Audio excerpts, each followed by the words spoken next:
Hello guys, this is Surendra Kumar. स्वागत है आपका अवियानाइस क्लासेस में। गाइस, आज के वीडियो लेक्चर में हम लोग डिस्कस करने वाले हैं मौर्यन आर्ट और आर्किटेक्चर के बारे में। जब हम कहते हैं आर्ट और आर्किटेक्चर, जब हम कहते हैं आर्ट और कल्चर, तो हम डेवलपमेंट की एक स्टोरी आपको बता रहे होते हैं, यानी विकास की एक कहानी हम आपको सुना रहे होते हैं, कह रहे होते हैं। कला और जो संस्कृति है वो विकास की कहानी क्यों कही जाती है, इसे क्यों कहा जाता है कि ये डेवलपमेंट की एक स्टोरी है, एक कहानी है? क्योंकि आप देखेंगे जब अर्ली ह्यूमन बीइंग था, अर्ली ह्यूमन बीइंग जो कि कैसा था, हंटर और गैदर, जो कि खाद्य संग्राहक, और ये लगातार जो जानवर हैं उनके पीछे दौड़ता रहता था, भागता रहता था शिकार के लिए, राइट, उसको कंज्यूम करने के लिए। लेकिन उसके पास में जैसे जैसे वक्त मिला उसके लिए, जैसे जैसे उसको समय मिला, जैसे जैसे उसके जीवन में ईज आया, उसने क्या किया, उसने अपना जो इंटरेस्ट है, अपने एंटरटेनमेंट के लिए, अपने मनोरंजन के लिए उसने क्या किया, अलग अलग तरह की एक्टिविटीज़, क्रिएशंस स्टार्ट करी, है ना। कि जो गुफाएं होती थी, कैब्स होते थे, उनमें कुछ ड्रॉ कर दिया, कुछ पेंट कर दिया, है ना, कुछ उकेर दिया, है ना। वहीं से न्यूलिथिक एरा तक आते आते फिर वो क्या करता है, न्यूलिथिक एरा में आकर के वो घर बनाना स्टार्ट करता है, जो हमने आपको अच्छे से बताया था, हमने डिस्कस किया था। वो रेक्टेंगुलर घर बना रहा है, वो सर्कुलर घर बना रहा है, वो स्क्वायर शेप में घर बना रहा है, राइट। वो फिर जब हम आते हैं कहाँ पे, हड़प्पन सिविलाइजेशन में, तो अब वो पकी हुई ईंटों का क्या कर रहा है, घर बनाने में इस्तेमाल कर रहा है। तो यहाँ से आप देखेंगे कि एक ऐसा मानव जिसे घर के बारे में कोई जानकारी नहीं है, जो कि प्रकृति की सिर्फ सुरक्षा में ही अपने आप को सुरक्षित महसूस करता था, जो सिर्फ पूरी तरह से क्या करता था, नेचर के ऊपर निर्भर करता था, डिपेंड करता था, खाने के लिए, रहने के लिए, पूरा शेल्टर और फूड वो प्रकृति से ही प्राप्त करता था। अब लेकिन उसने क्या किया है, अब उसने अपने लिए स्थायी एक आवास की व्यवस्था कर ली है, उसने एक परमानेंट घर बना लिया है, एक हैबिटेट की उसने क्या कर ली है, व्यवस्था कर ली है। तो क्या कर रहा है, ये बता रहा है विकास की कहानी को, यानी जो डेवलपमेंट है बेसिकली, जिसको हम विकास कह रहे हैं, वो लगातार होता रहा। आज की डेट में देखेंगे, अर्ली हम ह्यूमन एज की बात करेंगे तो आपको ये समझ आ जाएगा कि अर्ली ह्यूमन एज में क्या क्या चीज़ें थी और अभी क्या है। आज जो ह्यूमन बींग है वो चांद तक पहुंच गया है, वो नए नए रॉकेट्स बना रहा है, वो समुद्र के अंदर भी क्या कर रहा है, वो लैब्स बना रहा है ना, वो घर बना रहा है बेसिकली, है ना। अंतरिक्ष में भी उसने क्या कर लिया है, लैब्स बना लीजिए, घर बना लिए, तो वहाँ पे जा कर के वो रह भी सकता है, स्पेशली वो वहाँ पे रिसर्च कर सकता है, बैठ सकता है, इवन वहाँ पे वो खाने पीने की चीज़ें भी उगा रहा है। तो ये कहा, ये पूरा का पूरा ये जो चल रहा है, ये पूरा का पूरा जो क्रोनोलॉजी है वो क्या कर रही है, ये विकास की कहानी को कह रही है, ये विकास की जो गाथा है उसको सुना रही है। तो इसी क्रम में जब हम मौर्यन कला पे आते हैं, मौर्यन आर्ट पे आते हैं, तो यहाँ पे जो आर्ट है, स्ट्रक्चर है, स्कल्पचर है, वो कहाँ पे पहुंच जाती है, पीक पे पहुंच जाती है ना। वो इसको बोलते हैं सर्वोच्च शिखर तक पहुंच जाती है। मौर्यन एम्पायर उस वक़्त पे दुनिया में सबसे शक्तिशाली साम्राज्यों में गिना जाता था। दुनिया का ये मान के चलिए कि ये चौथा बड़ा शक्तिशाली साम्राज्य हुआ करता था मौर्यन एम्पायर की, जब हम बात करेंगे। अब इसकी जो भव्यता है, इसकी जो पावर है, ये जो शक्ति है, वो कैसे पता चलेगी? हम अगर हमारे पड़ोसी के बारे में अगर जानना चाहते हैं कि हमारा पड़ोसी कितना ताकतवर है ना, वो कितना संपन्न है, तो हम ज़्यादातर क्या करते हैं, हम उसके घर मकान से अंदाज़ा लगाते हैं कि उसका घर मकान कैसा है, राइट। अगर उसका घर मकान बड़ा है ना, वहाँ पे भी उसमें अलग वो हवेली टाइप दिख रहा है, तो हमको आइडिया आ जाता है कि ये हमारा जो पड़ोसी है वह पैसे वाला है। तो ऐसे ही अगर हमको मौर्यन एम्पायर के बारे में, मौर्यन एम्पायर की भव्यता के बारे में, उसकी संपन्नता के बारे में, उसकी शक्ति के बारे में अगर हमको जानकारी इकट्ठा करनी हो, तो हम कैसे कर सकते हैं? तो हम उसके घर मकानों से कर सकते हैं, उसके एरिया से कर सकते हैं, है ना। पड़ोसी के पास में खेत कितना है, तो उससे हम जानकारी इकट्ठा करते हैं कि भाई इसके पास में क्या है, ज़्यादा पैसा है, राइट। तो उसी प्रकार से मौर्यन जो कला है और आर्किटेक्चर है, ये क्या कर रही है, मौर्यन साम्राज्य की शक्ति के बारे में आइडिया दे रही है, राइट। अब यहाँ पे जब हम बात करेंगे मॉडर्न आर्ट और आर्किटेक्चर के बारे में, स्पेशली मॉडर्न आर्किटेक्चर की जब हम बात करेंगे, तो गाइज यहाँ पे ये मौर्यन साम्राज्य की खास बात है, विशेषता जो है उसकी संप्रभुता को तो बता ही रही है। हम इसको क्या करते हैं, दो पार्ट में बांटते हैं गाइस। जब हम मौर्यन आर्किटेक्चर की जब हम बात करते हैं तो इसको हम क्या करते हैं, दो पार्ट में बांटते हैं बेसिकली, ठीक है। एक जो है बेसिकली हम उसको क्या करते हैं, एक इसको बोलते हैं हम लोग कोर्ट आर्ट। यानी कोर्ट आर्ट का मतलब जिसको पैट्रोनाइज किसने किया, कोर्ट आर्ट को पैट्रोनाइज करने का काम कौन कर रहा है, शासक वर्ग कर रहा है, रूलर्स कर रहे हैं, राइट। कोर्ट आर्ट को जो डेवलप करवा रहा है वो कौन, वो शासक वर्ग है ना, यानी राजा, वो उसको क्या कर रहा है, पैट्रोनाइज कर रहा है। दूसरा है आपके पास में, दैट इज, इसको हम बोल रहे हैं पॉपुलर आर्ट। यानी जो फेमस आर्ट है, अब इसको जो पैट्रोनाइज कर रहा है वो कौन कर रहा है, इसको पैट्रोनाइज करने वाले हैं सामान्य लोग, ठीक है। अब यदि बात करेंगे हम लोग किसके बारे में, कि भाई कोर्ट आर्ट में क्या क्या आता है, राइट। कोर्ट आर्ट में जब हम पढ़ने बैठेंगे तो कोर्ट आर्ट में हम लोग क्या क्या पढ़ने वाले हैं, तो कोर्ट आर्ट में बेसिकली हम लोग तीन चीज़ों को पढ़ेंगे, जिसमें जो पहले नंबर पे आएगा गाइस, हम उसमें पढ़ने वाले हैं कोर्ट आर्ट में, दैट इज पैलेसेस। यानी कि हम जब पढ़ेंगे तो मौर्यन साम्राज्य के जो महल हैं, स्पेशली चंद्रगुप्त मौर्य और अशोका के महलों के बारे में हम लोग चर्चा करेंगे, हम लोग बात करेंगे। जो दूसरे नंबर पे हमारे पास में जो कोर्ट आर्ट की बात करते हैं, जो चला आता है, वो है guys very important, that is pillar, यानी स्तंभ के बारे में बात करेंगे। और तीसरे नंबर पे जब हम पढ़ने वाले हैं पिलर के अलावा, वो है स्तूपाज, ठीक है कि नहीं। तो गाइज ये तो क्या है, बेसिकली कोर्ट आर्ट के अंदर आते हैं, जिनको हम लोग अभी पढ़ने वाले हैं थोड़ी देर के अंदर, ठीक है। दूसरे नंबर पे जब हम बात करेंगे किसके बारे में, जो वेरी इंपॉर्टेंट है, ठीक है कि नहीं, दूसरे नंबर पे हम पढ़ने वाले हैं गाइज, जिसको हम लोग पॉपुलर आर्ट बोल रहे हैं। और पॉपुलर आर्ट में हम लोग क्या पढ़ने वाले हैं, पॉपुलर आर्ट में हम लोग सबसे पहले पढ़ने वाले हैं पॉपुलर आर्ट के अंदर, दैट इज पॉटरी। हमने पहले भी अच्छे से पढ़ा था। अब गरीब लोगों के बारे में क्या जानकारी करेंगे, तो वहाँ पे वही हमको क्या मिलेंगे, मिट्टी के घड़े मिलेंगे, है ना, उन पे क्या बना हुआ है उसके बारे में जानकारी करते हैं हम लोग। दूसरे नंबर पे जो हम इसमें पॉपुलर आर्ट में हम पढ़ते हैं, बेसिकली हम केव्स को पढ़ते हैं ना, केव्स को पढ़ते हैं, गुफाएं पढ़ेंगे हम लोग अलग अलग, वेरी इंपॉर्टेंट है। गुफाओं से अक्सर यूपीएससी और अदर जो पीसीएस एग्जामिनेशन से वहाँ पे अच्छे सवाल बनते हैं, है ना। तो हम उसमें क्या पढ़ेंगे, केव्स पढ़ेंगे। और जो अंतिम है, दैट इज जो और भी खास हो जाता है, वो हम पढ़ने वाले गाइस स्कल्पचर। तो ये हम जो है बेसिकली हम किसके बारे में पढ़ने वाले हैं, ये है हमारा पॉपुलर आर्ट, जिसमें सबसे पहले हम लोग पॉटरी पढ़ेंगे। दूसरे नंबर पे हम लोग पढ़ने वाले हैं गाइस, दैट इज केव्स, गुफाओं के बारे में बात करेंगे। एंड देन अंतिम जो है बेसिकली वो हम पढ़ने वाले हैं स्कल्पचर के बारे में, मूर्ति कला के बारे में, जो कि किसकी बात कर रहे हैं हम लोग, मौर्यन पॉपुलर आर्ट की बात कर रहे हैं। अब यदि हम बात करें भाई किसके बारे में, सबसे जो इम्पोर्टेंट है जिसकी हम लोग यहाँ पे चर्चा करने के लिए इधर आए हैं, वो है कोर्ट आर्ट। आज के वीडियो लेक्चर में हम लोग जो जितना हमसे संभव हो पाएगा हम क्या करेंगे, सबसे पहले बात करेंगे किसके बारे में, कोर्ट आर्ट के बारे में, ठीक है। यानी कि जो राजाओं के माध्यम से, प्रशासकों के माध्यम से इसको क्या किया गया था, पैट्रोनाइज किया गया था, उसको हम क्या कह रहे हैं, कोर्ट आर्ट कह रहे हैं। अब इसमें कोर्ट आर्ट में जो पहला चला आता है, जिसकी हमने चर्चा करी थी अभी, वो पहले नंबर पे है, दैट इज पैलेसेस, यानी महल। अब यहाँ पे जब हम महलों की चर्चा करेंगे, बेसिकली महल जो है भी वो क्या कर रहे हैं, वो भव्यता का प्रदर्शन कर रहे हैं, ठीक है कि नहीं।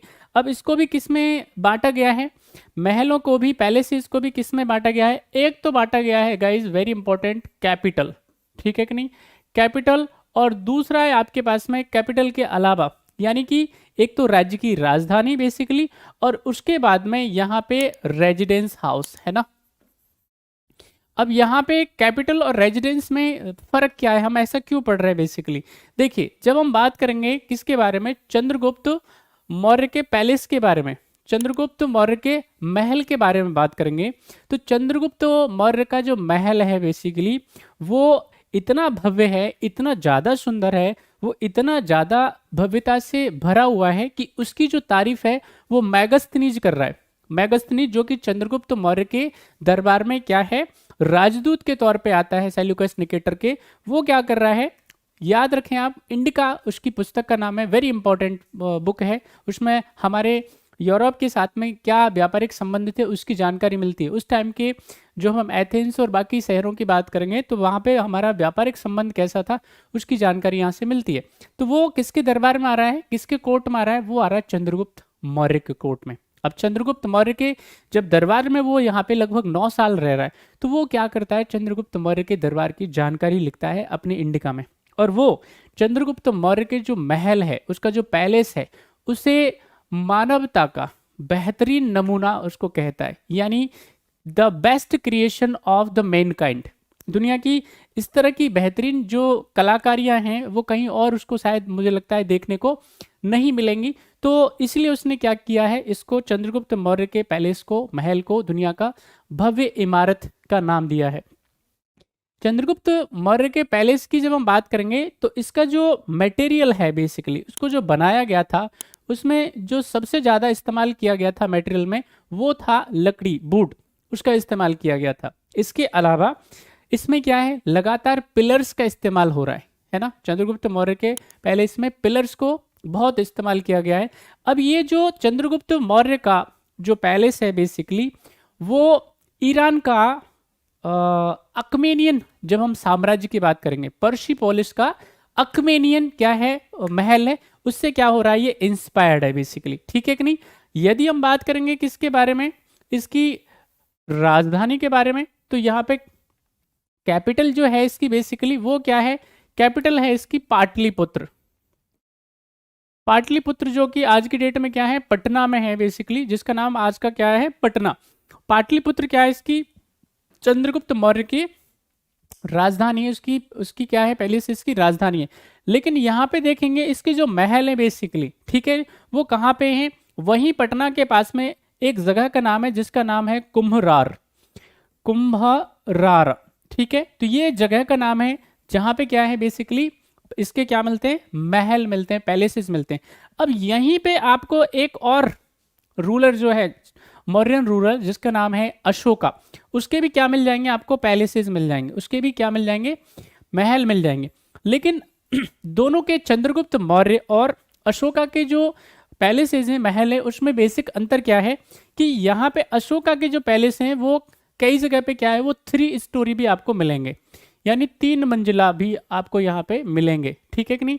तो ये क्या है, दोनों के बीच में अंतर है विशेष तौर पे, ठीक है, जो कि अभी भी उसके अवशेष कहाँ पे हैं, बिहार के अंदर मौजूद है, पटना के आसपास के क्षेत्रों में, ठीक है। तो ये तो था भाई किसके बारे में, कोर्ट आर्ट के और पैलेसेस के बारे में। अब यदि हम बात करेंगे किसके बारे में, जो दूसरे नंबर पर चला आता है, जो सबसे इंपॉर्टेंट है, वेरी इंपॉर्टेंट है, ज्यादातर यहां से सवाल हमसे पूछे जाते हैं, वो है गाइस पिलर्स। पिलर्स की जब हम बात करेंगे, हम जब स्तंभों की बात करेंगे तो स्तंभ बेसिकली क्या खास बात थी स्तंभों की, पिलर्स की बात, खास बात क्या थी, इसकी आवश्यकता क्या हुआ करती थी पिलर्स की, ठीक है कि नहीं, इसको क्यों बनाया जाता था।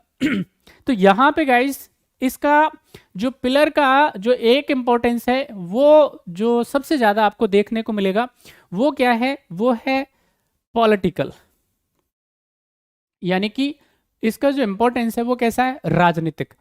राजनीतिक कैसे कि इसके ऊपर जो कोर्ट ऑर्डर्स हुआ करते थे, यानी जिनको हम लोग क्या बोलते हैं, कोर्ट ऑर्डर्स, या हम इनको हिंदी में बोलें तो राजाज्ञाएं, यानी राजा की जो आज्ञाएं होती थी, राजा के विशेष आदेश हुआ करते थे, ऑर्डर्स हुआ करते थे आम जनता के लिए या बाकी और अन्य लोगों के लिए।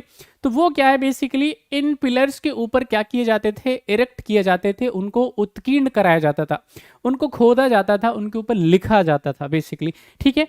तो यहां से क्या है, एक तो ये पॉलिटिकल इनका मकसद हुआ करता था, दूसरा जो मकसद हुआ करता था वो हुआ करता था रिलीजियस, यानी इनका धार्मिक महत्व भी था। अब धार्मिक महत्व हम जब देखते हैं तो धार्मिक महत्व क्या था, तो इनके ऊपर बेसिकली कुछ सरमन्स है ना, कुछ उपदेश भी लिखा हुआ करता था, लिखे रहते थे, ठीक है। जब अशोक बुद्धिज्म को फॉलो करता है तो उस अपनी जितने भी अपने उपदेश हुआ करते थे कि हर व्यक्ति को क्या करना चाहिए, जीव मात्र के प्रति दया रखनी चाहिए, सच बोलना चाहिए, माता पिता का सम्मान करना चाहिए, गुरुजनों को सम्मान करना चाहिए, अपने से बड़ों को सम्मान देना चाहिए, है ना, सादगी पूर्ण जीवन जीना चाहिए। तो इस तरह के जो उपदेश हैं बेसिकली अशोका के, वो कहाँ पे उसने इरेक्ट करवाए, वो कहाँ पे उनको उत्कीर्ण करवाया, वो करवाया उन्होंने पिलर्स पे। ठीक है, तो ये जो पिलर्स है इसका दो बेसिकली मोटा मोटा इंपॉर्टेंस था। लेकिन यहाँ पे इसके अलावा पिलर्स जब देखेंगे आप, तो पिलर्स की जो भव्यता है वो शक्ति का भी प्रदर्शन कराती है ना, जो शक्ति है उसको भी क्या करती है, दिखाने का काम करती है। अब ये जो जितने भी पिलर्स हैं बेसिकली, ये पिलर्स आपको कहाँ दिखेंगे, ये पिलर्स आपको दिखेंगे ज्यादातर पब्लिक प्लेसेस पे, जहाँ पे आम जो आवागमन है, आम जनता का जो आवागमन है, जहाँ पे ज्यादातर जनता आती जाती है। ठीक है, तो वो उसके कांटेक्ट में पिलर्स आए, जितने भी लोग हैं वो पिलर्स पे लिखी हुई राजाज्ञाओं को, कोर्ट ऑर्डर्स को पढ़ें, देखें, साथ ही साथ उपदेशों को पढ़ें, देखें और अपने जीवन में एक सकारात्मक परिवर्तन लेकर आएं। राजा की जो उसकी जो मनोकामना है बेसिकली, राजा का जो मनसा है, राजा क्या चाह रहा है, वो सब पता चल जाए, राजा की मनोकामनाओं से वो क्या कर जाए, वो अवेयर हो जाए। तो यही बेसिकली इनका क्या हुआ करता था, मकसद हुआ करता था। अब यहाँ पे जब हम बात करेंगे किसके बारे में, कि भाई जो अशोका के जो पिलर्स है उनकी विशेषता क्या है, खास बात क्या है अशोका के पिलर्स की। तो गाइज यहाँ पे हम अशोका के पिलर की जो खास बात करेंगे, विशेषता करेंगे, तो अशोका के जो पिलर हैं, आपको ये जो पिलर का जो कॉन्सेप्ट है वो अकमेनियन साम्राज्य से है। ईरान के अकमेनियन साम्राज्य के अंदर क्या है, पिलर्स का इस्तेमाल किया जा रहा है। अब अकमेनियन साम्राज्य के पिलर में और अशोका के पिलर में डिफरेंस क्या है, ये आपको जरा पता होना चाहिए। जैसे कि अगर मैं बात करूं, एक तो अशोकन पिलर्स, ठीक है कि नहीं, अशोकन पिलर्स की बात करेंगे हम लोग, ठीक है, और दूसरा हम बात करेंगे किसके बारे में, अकमेनियन पिलर्स के बारे में। अकमेनियन पिलर्स के बारे में हम जब बात करेंगे, जो कि ईरान के अकमेनियन साम्राज्य से इंस्पायर्ड है। तो अशोका के जो पिलर्स की जो सबसे खास बात निकल करके आएगी, अशोका के जो पिलर है वो क्या है, मोनोलिथिक है। मोनोलिथिक स्टोन से क्या है बेसिकली, यानी एक ही पत्थर से बेसिकली क्या है ये बने हुए हैं। ठीक है, मोनोलिथिक है, यानी इसमें क्या है, अन्य पत्थरों को जोड़ा नहीं गया है, किसी और सामग्री को इसमें ऐड नहीं किया गया है। तो ये क्या है, ये मोनोलिथिक है बेसिकली, है ना। हम इसको एकाश में पत्थर बोलते हैं, हिंदी में बोले तो एकाश में पत्थर। तो उससे मिलकर के क्या है बने हुए हैं, यानी कि बिहार के और आसपास, बिहार झारखंड के आसपास आज की डेट में उसको जीआई टैग मिला हुआ है, चुनार का रेड सैंडस्टोन या चुनार का पत्थर, बलुआ पत्थर भी कई बार बोलते हैं उसको। तो उसके ये क्या है, अशोक के पिलर्स बने होते थे। जबकि हम बात करेंगे अकमेनियन पिलर्स के बारे में, तो ये मिक्स मटेरियल के बने हुए है ना, किसके बने हुए, मिक्स मटेरियल के। तो यानी इसमें और भी कई पत्थरों को संभवतः जोड़ा जाता था। दूसरी जो खास बात आएगी यहाँ पे अशोका के और अकमेनियन पिलर्स के बारे में, तो वो चल करके आएगी। अशोका के जो पिलर्स हैं भाई, वो कैसे हैं, एकदम इंडिपेंडेंट हैं, यानी कि ये स्वतंत्र खड़े हुए हैं, है ना, ये किसी इमारत से, किसी बिल्डिंग से अटैच्ड नहीं है, एकदम इंडिपेंडेंटली यह क्या है बेसिकली बाहर, है ना। आप देखेंगे अगर आप जाएं, जैसे कि अगर आपने सारनाथ का अगर आपने पिलर देखा हो, तो वो एकदम क्या है, मैदान में है, खुले मैदान में, है ना, एकदम सीना तान करके खड़ा हुआ है। तो इसी तरह से क्या है, अशोका के जो पिलर है वो स्वतंत्र रूप की रचना है, किसी बिल्डिंग से, किसी इमारत से वो अटैच्ड नहीं है, है ना तो किसी को सपोर्ट दे रहे हैं, ना ही किसी का सपोर्ट ले रहे हैं। लेकिन यहाँ पे जब हम बात करेंगे अकमेनियन पिलर्स के बारे में, तो ये क्या है, ये किसी बिल्डिंग से, किसी इमारत से क्या है, अटैच्ड है। तो ये तो बेसिकली क्या है, दो अंतर है। अब यहाँ से आपको अशोकन पिलर्स के बारे में क्या है, इंफॉर्मेशन मिल गई होगी, जानकारी आपको मिल गई होगी। अब गाइज यहाँ पे जब हम बात करेंगे अशोका के पिलर्स के बारे में और मौर्यन एम्पायर के पिलर्स के बारे में, तो उनकी और क्या क्या विशेषताएं हैं। इसमें एक पिलर जो है हम लोग आपके साथ में हम डिस्कस करते हैं, ये आपको संभवतः मुझे लग रहा है कि दिख रहा होगा, ये सारनाथ का पिलर है भाई। ये क्या है, आप अगर देख पा रहे हो मुझे कमेंट कर दीजिए, क्या आपको ये पिलर दिखाई दे रहा है। तो ये क्या है गाइज, ये सारनाथ के पिलर का क्या है, स्ट्रक्चर है, ठीक है। और ये जो सारनाथ का जो पिलर है बेसिकली ये कहाँ पे है आप जानते होंगे, है ना, ये यूपी के इलाहाबाद, है ना, और यूपी के इलाहाबाद में गाइज यहाँ पे ये है। तो ये क्यों विशेष बन जाता है, खास क्यों बन जाता है, क्योंकि ये पहली जगह थी सारनाथ जहाँ पे महात्मा बुद्ध, भगवान बुद्ध ने क्या किया था, अपना पहला उपदेश दिया। जब हम बात करेंगे अशोका के पिलर्स की विशेषताओं के बारे में, है ना, ये अशोकन पिलर पढ़ रहे हैं हम लोग, ठीक है। और अब इसकी जो यूनिक फीचर हम अगर पढ़ने बैठे गाइस, तो हमने अभी थोड़ी देर पहले ही बताया था आपको कि अशोका के जो पिलर्स हैं बेसिकली, अशोका के जो क्या हैं स्तंभ हैं वो क्या हैं, वो एकास्म पत्थर से, चुनार का जो सैंडस्टोन है ना, बलुआ पत्थर हम इसको बोल रहे हैं, उससे मिलकर के बने हुए हैं। तो यहाँ पे आपको ये स्ट्रक्चर दिख रही होगी, ये जो स्ट्रक्चर दिख रही होगी पिलर की, हम इसको क्या बोल रहे हैं गाइज, इसको बोल रहे हैं हम लोग साफ्ट। क्या बोल रहे हैं, इसको हम लोग साफ्ट बोल रहे हैं, ठीक है कि नहीं। अब ये जो साफ्ट है बेसिकली, इस साफ्ट की जो लेंथ है वो कितनी है, अप्रोक्स, ये किसी एग्जाम में भी कई बार पूछा गया है, अप्रोक्स कितनी, 40 फीट। ये जो साफ्ट है हमने आपको दिखाया है यहाँ से लेकर के यहाँ तक, ये क्या है बेसिकली, इसकी साफ्ट है, इसको क्या बोल रहे हैं आप, साफ्ट। इसकी जो लेंथ है बेसिकली वो कितनी, 40 फीट के आसपास। अब इससे जो ऊपर है बेसिकली यहाँ पे आपको एक स्ट्रक्चर दिख रही होगी, यहाँ पे या तो ये उल्टे कमल की संरचना मिलेगी आपको, है ना, यानी कि आप देखेंगे इधर ये जो है यहाँ पे या तो ये लोटस टाइप शेप आपको दिखेगी। अगर ये लोटस टाइप शेप नहीं दिख रही होगी तो आपको बाकी जगह पे ये कई और पिलर्स जो मिलेंगे वहां पे बेल शेप, ये क्या है आपको संरचना दिखेगी। अब इसके ऊपर आपको एक चीज और दिखेगी, ये है दैट इज प्लेटफॉर्म, ठीक है कि नहीं। ये क्या है आपको प्लेटफॉर्म दिख रहा होगा यहाँ पे, अगर आप देख पा रहे होंगे। तो ये जो प्लेटफॉर्म है बेसिकली, अब उस प्लेटफॉर्म के ऊपर या तो किसी जानवर की कोई पिक्चर दिखेगी, कोई एनिमल की कोई पिक्चर दिखेगी, या अन्य कोई आपको यहाँ पे कुछ ना कुछ मिल जाएगा दिखा हुआ, ठीक है। तो ये उल्टे कमल की जो संरचना है उसके ऊपर प्लेटफॉर्म है। ये जो प्लेटफॉर्म है वो कैसा है, रेक्टेंगुलर है, यानी कि ये आयताकार है। अब इस आयताकार जब हम बात करेंगे किसके बारे में, इस प्लेटफॉर्म के बारे में, तो इस आयताकार प्लेटफॉर्म में आपको ना 4 जानवर दिखेंगे, ठीक है। इसमें 4 एनिमल आपको क्या है नजर आएंगे। अब उनकी डायरेक्शन कैसी है ये जरा आप एक बार जान लीजिए। अब उसकी जो डायरेक्शन है गाइज, यहाँ पे हम अगर इसको क्या कर दें, ये हमारा नॉर्थ हो गया, ठीक है कि नहीं, ये हमारा साउथ हो गया, ये हमारा ईस्ट हो गया, और ये हमारा वेस्ट हो गया। अच्छे से देख लीजिएगा, मैं आपको इस प्लेटफॉर्म के बारे में, इस प्लेटफॉर्म में जो जानवर हैं उनके बारे में आपको बता रहा हूँ, ठीक है। यहाँ पे जब हम नॉर्थ की बात करेंगे तो नॉर्थ में आपको गाइज जो मिलेगा वो है लॉयन, ठीक है कि नहीं, ये आपको शेर मिलेगा, ठीक है। अब ये जो शेर है महात्मा बुद्ध से कैसे संबंधित है, कैसे रिलेटेड है। शेर जो है बेसिकली ये प्रतीक है महात्मा बुद्ध के इनलाइटनमेंट का। महात्मा बुद्ध को क्या मिलता है, ज्ञान प्राप्त होता है, तो उसकी ये क्या करता है, उसका सिंबल है लॉयन। आप देखेंगे साउथ में तो आपको क्या मिलेगा, एलिफेंट मिलेगा, यानी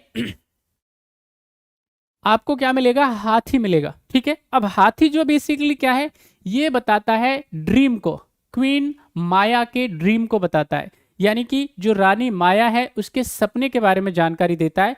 और ये जो जानकारी देता है तो यहाँ पे क्या है, अ elephant entering in her bomb, यानी उसके जो क्वीन माया है उनके गर्भ में क्या है, हाथी प्रवेश कर रहा है। तो ऐसे सपने को क्या ये बता रहा है बेसिकली, ठीक है कि नहीं, यानी ये रिलेटेड है भगवान बुद्ध के जन्म से संबंधित, ठीक है।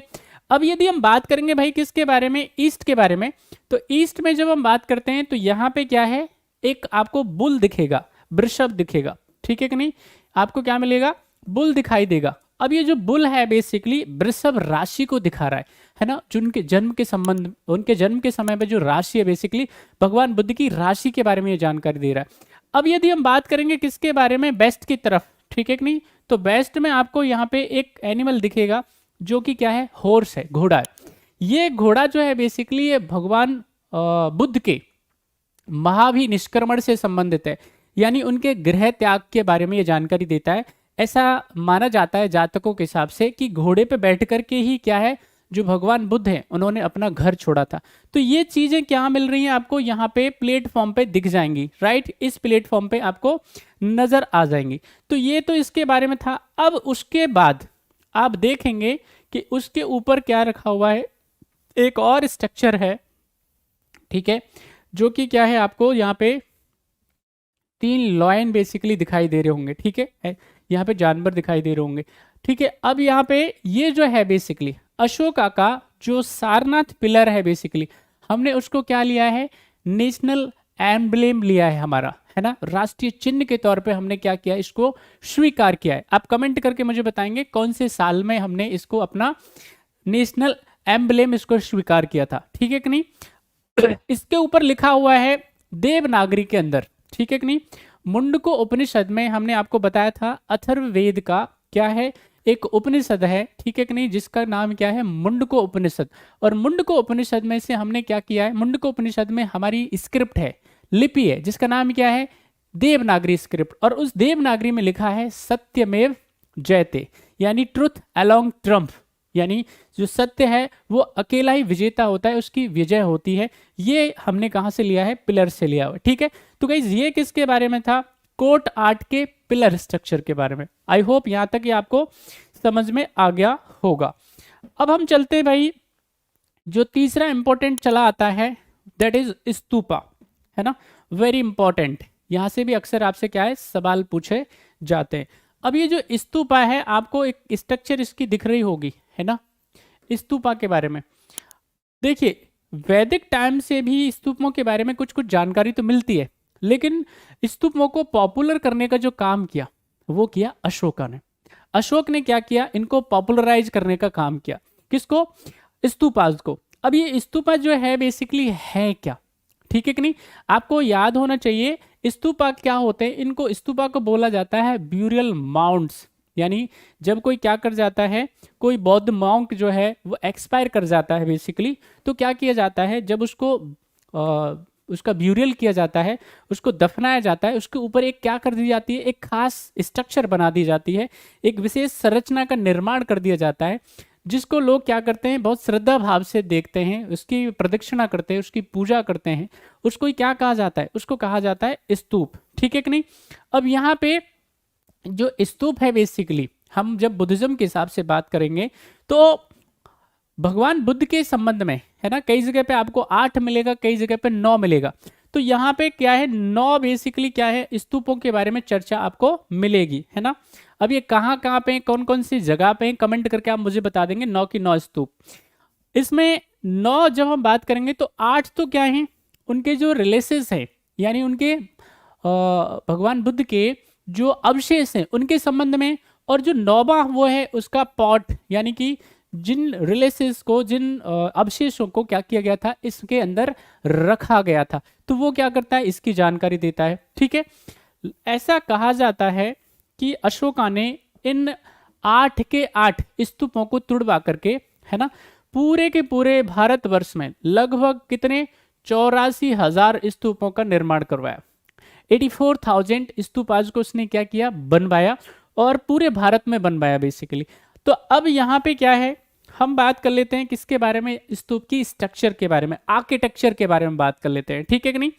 अब यहाँ पे क्या है, ये आपको अगर स्ट्रक्चर दिखाई दे रही होगी, है ना, थोड़ी सी अगर संरचना दिखाई दे रही होगी, है ना, थोड़ी कम क्लियर होगी, मैं आपको यहाँ पे नोट करवाता जाऊंगा, है ना। जैसे कि हम जो बात करते हैं किसके बारे में, स्तूप के बारे में, तो स्तूप का जो ये एंटर है, देखिए ये दैट इज मेधी आपको दिख रही होगी, है ना। ये जो स्ट्रक्चर है, ये अंदर का स्ट्रक्चर है, दैट इज कोर स्ट्रक्चर, है ना। ये कैसा स्ट्रक्चर है, कोर स्ट्रक्चर है। तो यहाँ पे ये जो कोर स्ट्रक्चर है गाइज, ये बना होगा कच्ची मिट्टी की ईंटों से, है ना। कच्ची मिट्टी की जो ईंटें, या कच्ची ईंटें बोल सकते हैं ना, यानी रायपन ब्रिक्स नहीं है, बर्न्ट ब्रिक्स नहीं है, ठीक है कि नहीं। तो पहले क्या है, ये अंदर का जो कोर है वो किससे बनेगा, वो बनेगा, वेरी इंपॉर्टेंट याद रखेंगे, कच्ची मिट्टी की ईंटों से बनेगा। उसके बाद में उसके ऊपर एक जो लेयर होगी वो किसकी होगी, पकी हुई ईंट की, ठीक है कि नहीं। पकी हुई जो मिट्टी है उसकी ईंटों का क्या होगा, इसके ऊपर एक और स्ट्रक्चर होगा। इसके बाद जो तो थर्ड स्ट्रक्चर होगा वो होगा प्लास्टर का। मजबूत थिक प्लास्टर उसके ऊपर किया जाएगा, इसके ऊपर, ठीक है कि नहीं। इसके बाद में गाइज आप देखेंगे यहाँ पे जब ये इस तरह से स्ट्रक्चर बन जाएगा तो इसके ऊपर आप देखेंगे यहाँ पे एक आपको क्या मिल रहा होगा, ठीक है कि नहीं, ये स्ट्रक्चर दिख रहा होगा। हम इसको क्या बोल रहे हैं, हम इसको बोल रहे हैं हर्मिका, ठीक है कि नहीं, क्या बोल रहे हैं, इसको हम लोग हर्मिका नाम दे रहे हैं, है ना।